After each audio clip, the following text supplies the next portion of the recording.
All right, Light Warriors. Today we have the great Adam Gell, the reader of the Akashic Records, a good friend of mine. It's good to see you, Adam. How's everything? All right, Mike. Nice to be here. Yeah, it's an important time period, and the Akashic Records can really help us navigate this time period. And there's things from our past that we deal with the present moment, and we're also building our future. So, can you share a little bit more about the Akashic Records? Yeah, absolutely. The Akashic Records is an energy field that's accessible by all of us in order to access information on our soul's journey from the beginning of time to the present moment and into future possibilities.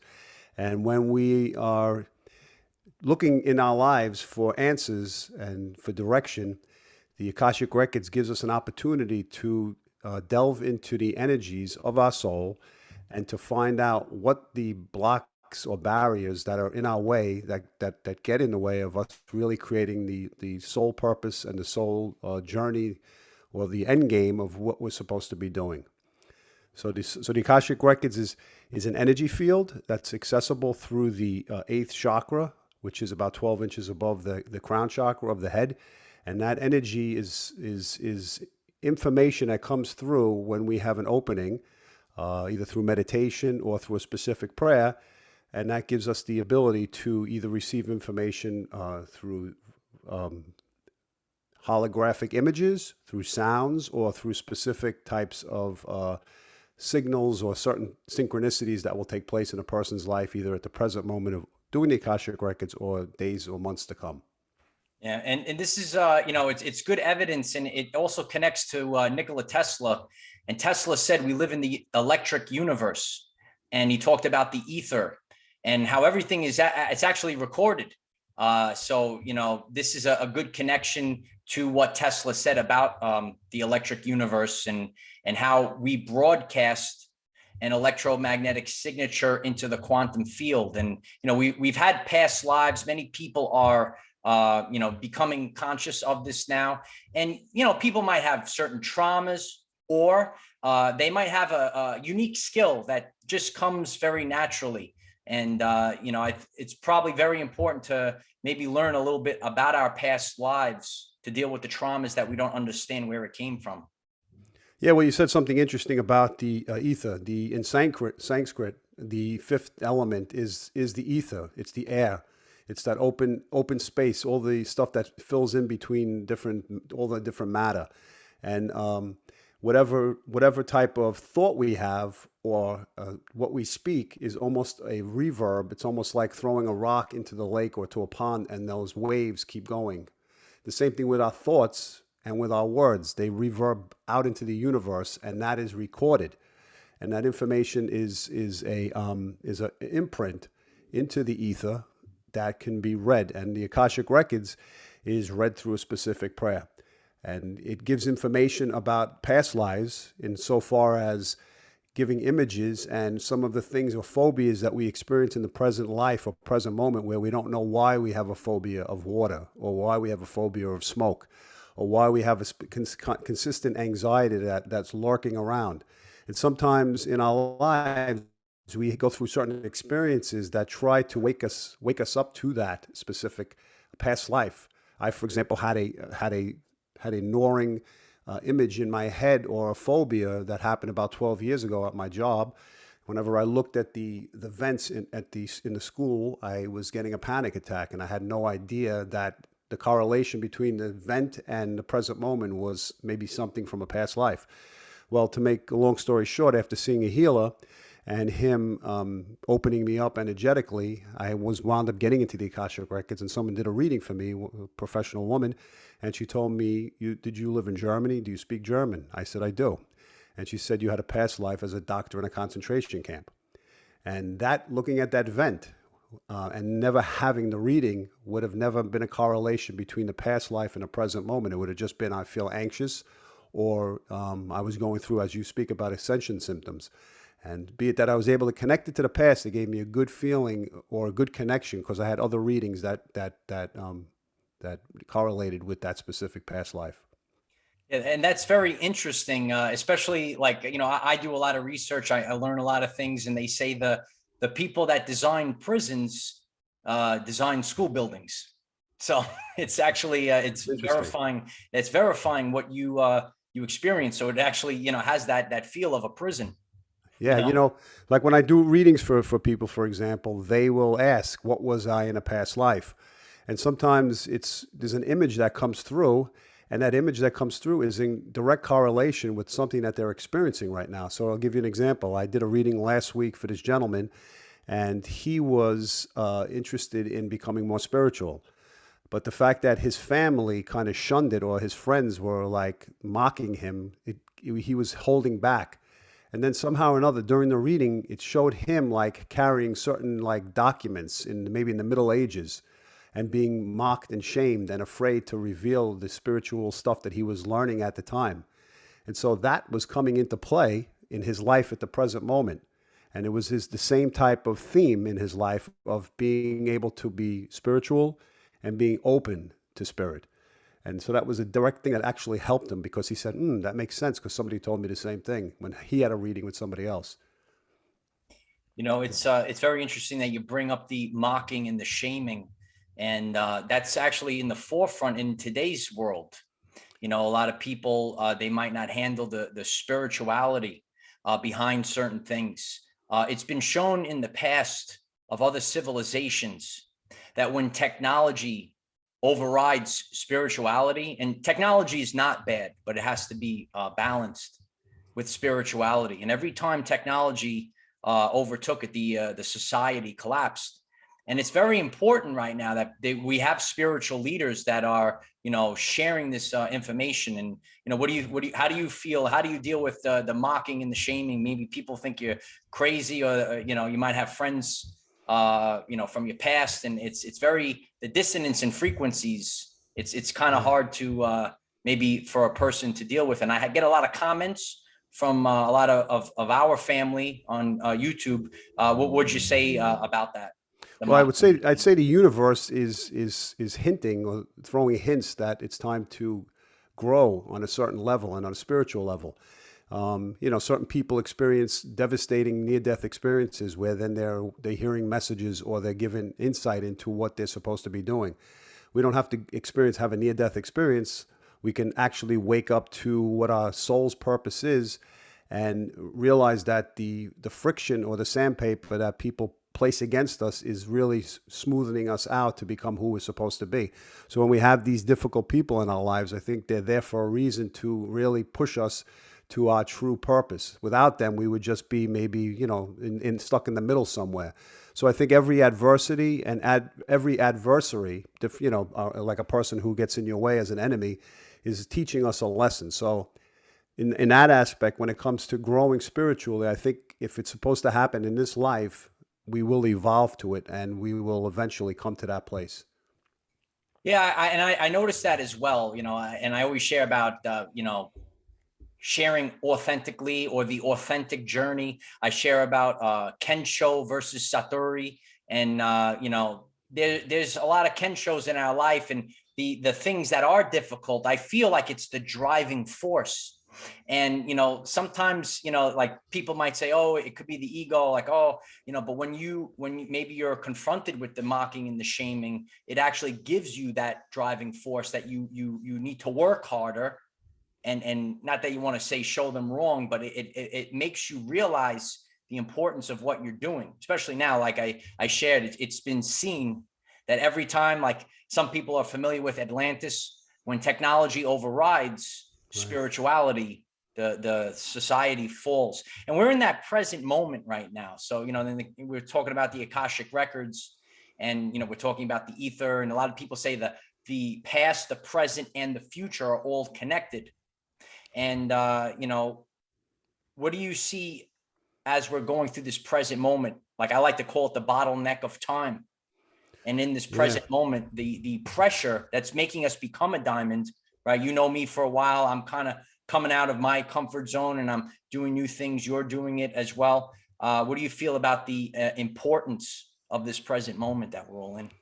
Well, I think if you take this moment as an opportunity for self growth, and use it as a way of growing, as opposed to being a victim in circumstances. Because so many of us, we're conditioned and we grow up in homes where we receive love through self-pity rather than through actually raising our vibration through, with confidence and self-esteem.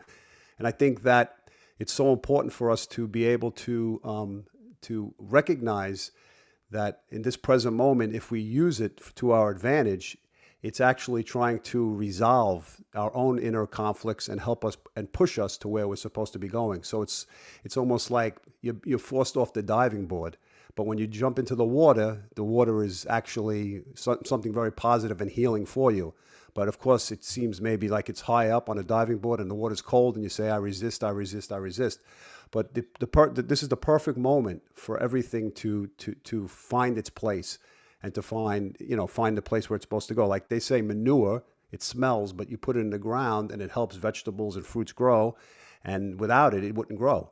So you need that crap actually to refine yourself and push yourself. And I think these days and the last couple of years have certainly made people aware of that. Either you become depressed and stayed in that position, or you're fighting to get out of a depression to find your true path.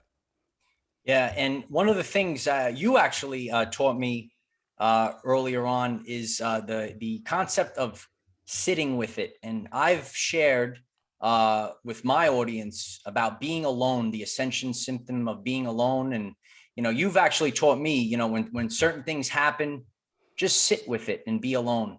And some people take a grasp of the importance of that. Some people don't like to hear that. I could share authentically. I understand at this point why you shared with me to sit with it. Would you like to talk a little bit more about that, like when we sit alone? Well, I mean, I think society as a whole, we have so many great distractions to keep us from feeling our true feelings, but we can't use that as an excuse. The cell phone gets in the way. As soon as we feel in a conflict, or as soon as we feel feelings or emotions, and if we're unable to digest them or work with them, we want to run away from them as fast as possible. So it's so important to just sit with them, and it's an energetic wave that comes through and passes through you. And once it passes through you, it's resolved energetically, not let's say consciously, but the fact that when you sit with something, it gives you the opportunity for you to actually mesh the parts of yourself that we somehow dismiss. Like, for example, in shamanism, like there's soul retrieval. And in shamanism, they believe that fragments of our soul get lost through trauma and stress. Or through those traumas and stresses, we become ashamed or embarrassed about the parts of ourselves that we want to leave behind. And by leaving it behind, we think that we can go on in being half of what we really are. But we have to incorporate the parts that we left in the past and bring that forward. So sitting with ourselves gives us an opportunity to make peace with ourselves, to forgive ourselves for not knowing or for not being up to par in social standings or, fitting in. And because of that, we wind up saying, I'm going to leave you behind because you embarrass me or I'm ashamed of you. And when we sit without distraction, we realize that a lot of that comes from childhood or child traumas or stresses. And then we realize when we incorporate it and bring it back in, we become more whole. And then we don't have the same desire to be distracted. We were stronger to feel our feelings and deal with it. Yeah. And the stresses that we used to get from our matrix job that we don't have to deal with anymore. But a lot of times people just think it's just from childhood, the childhood traumas. But right. we go through our journey and it's in stages. And I can reflect authentically, as some of my traumas actually came from the matrix job that I used to have. And you could attest to that as well. And, you think the truth and, you're doing a good job. And then you have, the whole aspect of the matrix and others telling you what to do and, kind of beating you down and you don't have a voice, if you will. And that actually develops a little bit of trauma as well. Yeah. You actually spoke about the Akashic record prayer.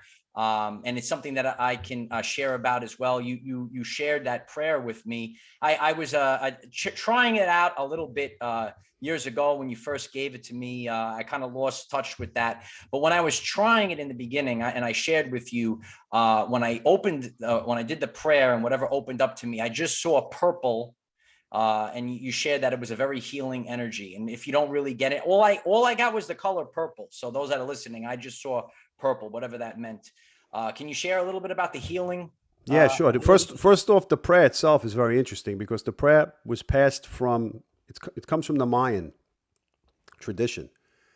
And it was passed down by a Spanish elder who passed it to a person who then translated it from Spanish to English. And that prayer, what it does is, if it does anything, is it raises your energetic vibration to a sense of healing and connection. So when you opened up your record, you might not have had a connection in terms of hearing something or seeing something, but energetically the information was being downloaded into your eighth chakra and into your body and raising your energetic vibration. So the prayer itself is a prayer. And once the prayer is spoken, the information to the Akasha then opens up, and it becomes a clearer picture or image if you're able to sit with it and actually either hear it or see it. I would say that being patient with oneself is a key. But then again, there are people who do readings like myself for other people, and the reason why, and I as well had readings from other people, and the reason why it was helpful for me to get a reading from someone else was because our ego gets in the way of information that we either want to hear or don't want to hear. And sometimes our logical mind will play tricks with us and will manipulate what we hear so that we either frighten ourselves with fear over something we don't want to, or we actually do get information that we block out. Just interestingly enough, the energy that comes, or the information that comes from the Akashic record, is very soft and comforting. So if it's something not negative, but if it's something that it needs to shift on a person's soul level, a person will hear it in a very soft way. And if it's something positive, it'll also be presented in a very positive way. So it's a very soothing energy that opens up. When the heart chakra is open, you can actually feel the vibration of it in the heart chakra. So I would say when a person is on that journey from going from their head to their heart, that it makes it a lot easier for the information to come through. Yeah. It's interesting the way that you shared about it. I talk about, certain ascension symptoms, or when we have a spike in the Schumann resonance, or a solar storm, or a solar flare. And I share how like the seeds of that energy are implanted in us, and we might not have that activation at that very moment on that day, but it's almost like it's in there, and then it could be activated at a later time. And like you kind of said the same thing about the Akashic records, like how when I opened the records, and so two aspects, the actual energy, seeing the purple, and maybe I didn't get anything at that moment, but maybe the seeds were planted at that time and I understood it later. You did a reading for me. And maybe just like I shared with other things, a person doesn't understand it in the now moment, but it's in the conscious, in the subconscious mind now, and it could be understood later on. So it is very important, even if it's not understood in the now moment. Well, like you say, and we know you speak, your present moment creates your future, right? Right. What you speak and what you think send out a vibrational message to the Akasha that eventually comes back. It's like throwing a ball softly to the universe against a wall, and the ball comes back softly to you, or throwing out something hard repetitively, and it comes back quicker. So I would say the manifestation of our thoughts and our speech will bring about that possible, image that is either seen or felt by a person doing the reading. It's not to say that every future possibility is going to take place, but obviously if we create the proper fertile grounds in the present moment for what we really want to manifest, then the energy will somehow shift and also present that image to the person who's doing the reading, like myself. So it's a very positive thing, whether information is coming in or a person feels the vibrational shift in their body. And as you just said, yours took a few days. Like when you do a workout, you're not sore sometimes right after the workout. You're sore a few days later because it takes a while for the body to respond. And the same thing takes place when it comes to energy. It's like taking a number at the deli clerk and waiting for your number to come. Yeah. Yeah. Like at Landy's, those Landy's. from Brooklyn. Yeah. And, this is all getting us ready for the future. And we speak about different timelines, and no one knows the exact future, but there's different timelines and the way that things will play out. And some people I share a lot is perception, and some are focused on the old, and some are focused on the new. And a lot of us have a view of a beautiful, abundant future. Some people have they say the view of doom and gloom. And what do you feel as how are we headed into the future, and what we could expect? Well, if I go based upon my dreams, I did see conflict, I did see destruction in some aspects a few years ago. But as we speak and we talk now, sometimes a person said, "This person told me this, and it never came true," or "That person said this, and it didn't come true." So sometimes just our own shift in consciousness can create a shift in the timeline of a person's life themselves and how they see things and what they're actually going through. But if I were to look a little deeper, I would think that things have to really destroy, destruct, or come to a head and fall apart before they can get better. You can't keep a house. Can't keep a house on its on a weak foundation. So eventually, the foundation needs to be taken down, and then it has to be rebuilt. So I think we're headed for somewhat of a destructive period, which will be followed by a rebuild. And I guess through that rebuild, everybody will have a different sense of consciousness and a different place of what they'll shift what the norm used to be for that specific person. Mm. So Yeah. I think that's where we're headed. And as you know, you spoke about other things as well, but yeah. Yeah, and I always show Mjolnir, which is known as Thor's hammer, and I did a video. It's about the path of the warrior, and the warrior knows how to utilize weapons. And Mjolnir, the Thor's hammer, if you will, is important because it's able to say smash things down and then build it back up, so it could do everything. And that's kind of what we're going through right now. A lot of people share about, say, the financial collapse, and there's a lot of uncertainty of what's going on. We're seeing the rise of cryptocurrency. And what do you feel is the role of cryptocurrency in our future? Well, I think from my research and from over the last couple of years, I've invested in crypto, and I think it's a way out of the fiat currency, a way out of control by the government and the banking industry. I think we're in a position where we have to take ownership for our future and not rely upon a system that may not have its best interest, in mind for us. And I think that we have the ability to become more autonomous with regards to our financial situation. I think cryptocurrency is certainly one of the ways for us to do that. I mean, people speak of gold, and we've spoken about gold, you and I personally. We've spoken about cryptocurrency, but I mean, it's on the way down now, but I feel it'll be picking up. Once I think there was a direct sell off to scare the people who had it, so they'd sell it off, and then I think the people who have more control have a way of then gobbling it up, especially since there's only a certain million amount of crypto coins available. Right. And, I've been on the journey as well. And seeing that it's actually, when we think of currency, it's our energy, and it actually gives us, the ability to be sovereign.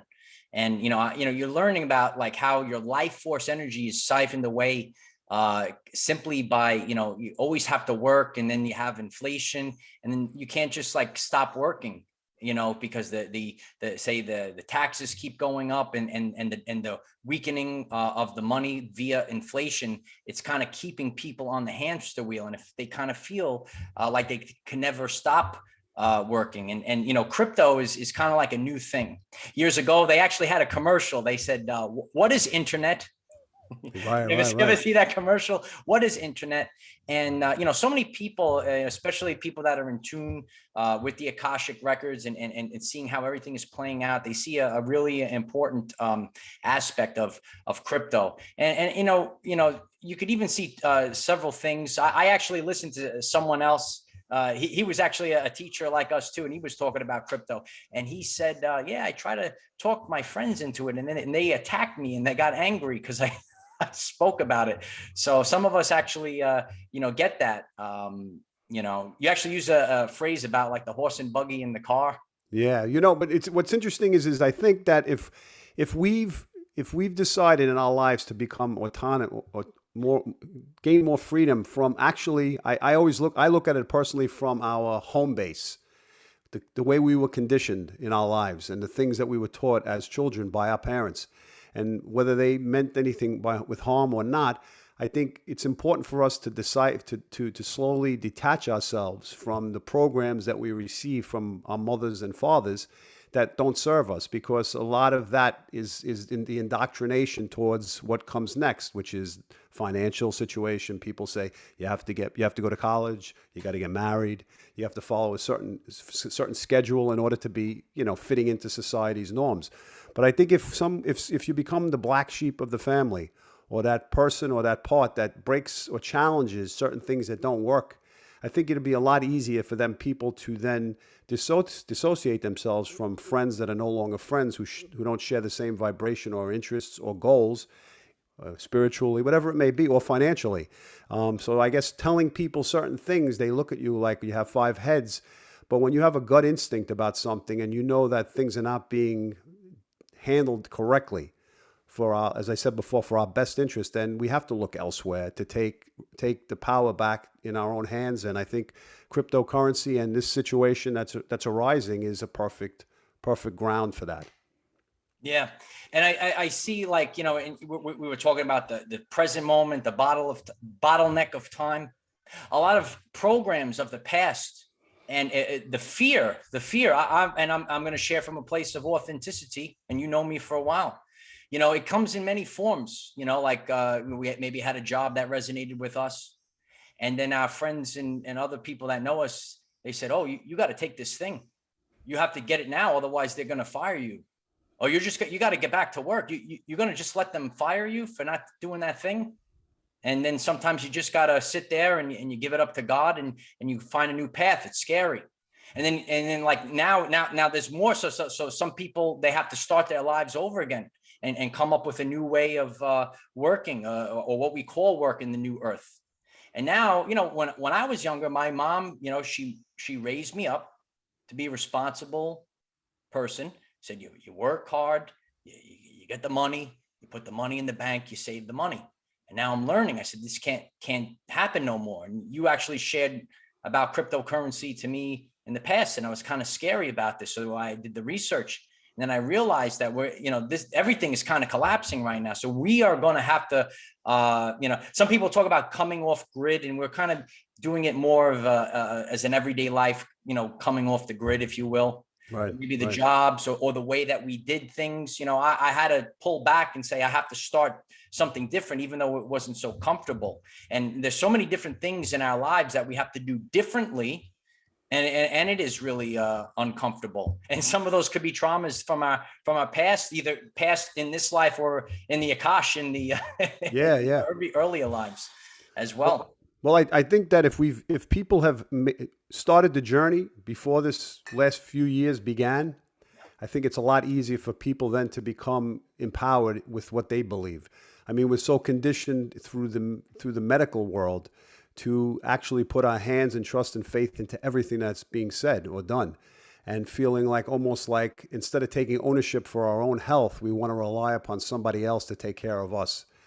And when we do that, then we give our power away, and it makes it a lot easier for us to be manipulated through fear and inevitably to do things that we really don't want to do. But then people become forced, and then they take action to either go with it or go against it. And that's what we're being presented with right now. Yeah.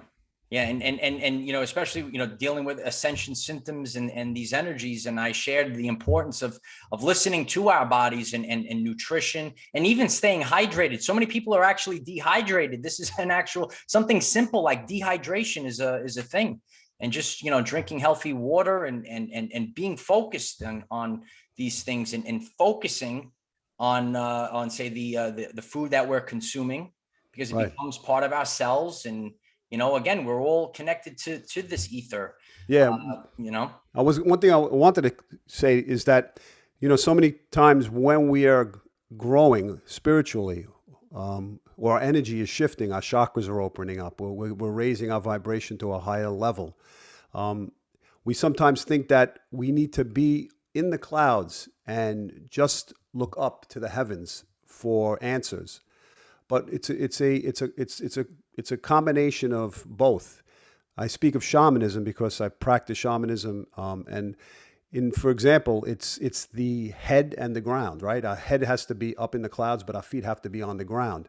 And incorporating both the masculine and the feminine energies together help us do that. So the male is in the head, leading up to the sun, which the sun is the male, and the earth is the female. And the combination of both the male and the female energies circulating through the body help allow the energy to become flowing and to be whole and to ease the ascension symptoms.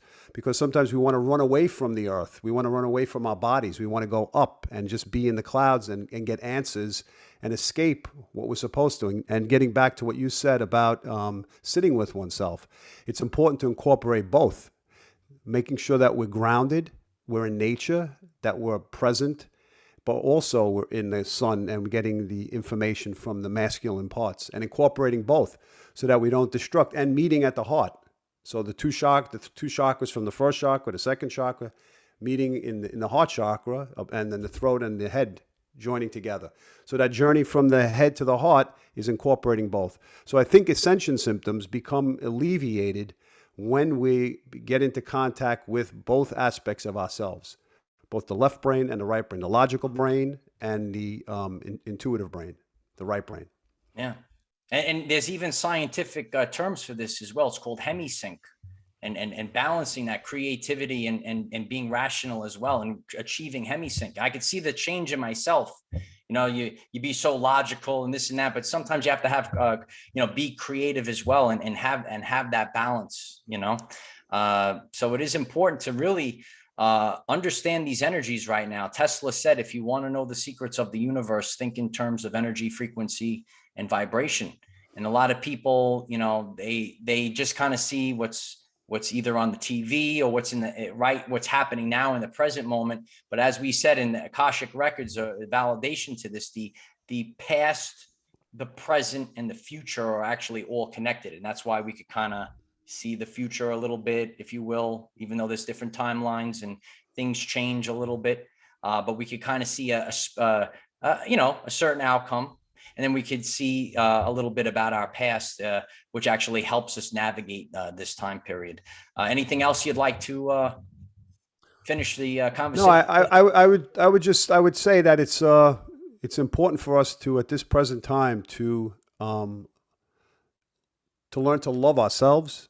It's hard. We as we said before, we shut out the parts of ourselves that we don't like. And we become fractal. We become half or less than we're supposed to be. And I think if we look at the parts of ourselves and bring them back and we comfort them, like an adult comforting a child, and we comfort the child in us, the part we didn't like, it makes it a lot easier for us to navigate going forward, certainly with people in our external world, but more so with ourselves, that we're able to sit with ourselves and be comforted and not shame the parts of ourselves we don't like. So I think self-love is so important. Yeah, it really is. You really are a true healer. I'm very grateful for our connection over the years. Where can people find you?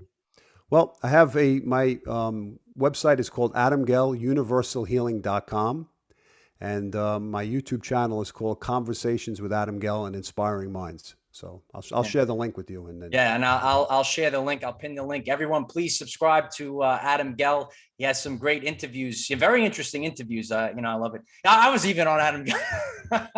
That's right. But it's a good time. And, you and I, even though it's maybe slightly a little different, but what we're doing is we're building communities, and you're interviewing all these different people, and everyone has a say in the new earth. And that's what we're all doing. And it's my honor to work with you. We're leaving the old past and all about me, but we're actually creating a family. And it's an honor for me to call you my family. Yeah.